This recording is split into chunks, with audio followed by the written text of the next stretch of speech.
Ils sont nombreux à être venus en vélo. L'appel a été lancé par les 13 associations du collectif pour un Grenelle des transports et de la qualité de l'air du bassin annécien. Au cœur des préoccupations, le tunnel routier sous le Semnos prévu dans le projet d'aménagement de la liaison ouest du lac d'Annecy. On ne dit pas les chiffres d'augmentation de trafic. Ils sont écrits, mais on ne les met pas du tout en avant. C'est-à-dire que nous, notre première préoccupation, sortie de tunnel en allant sur Faverges, c'est une augmentation importante, donc une augmentation colossale de pollution. Moi, je suis instite au bord du lac d'Annecy, à Douin, et déjà en hiver et même cet été, il y a eu des alertes préfectorales où on nous demande de garder les enfants à l'intérieur. Les associations mettent en avant des chiffres tirés des études menées pour le projet.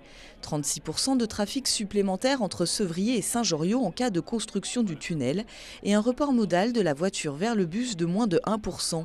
Pourtant, le projet présente en parallèle la création de parkings relais et d'un bus à haut niveau de service reliant Annecy à Faverges. Il y a des gens qui ont une aversion contre le bus. Peut-être que le tramway serait peut-être quelque chose de plus alléchant. Ça permet plus facilement de rentrer dans un tramway quand on a un fauteuil roulant, quand on a du mal à marcher. C'est difficile de monter dans un bus aussi.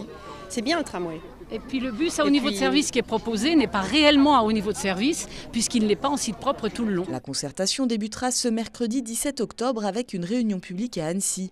Les associations ont obtenu d'y être associées il y a quelques jours. Et ça concerne énormément Saint-Joriot qui va se trouver, si c'est réalisé, au bout d'un tunnel avec une augmentation de trafic et son feu rouge.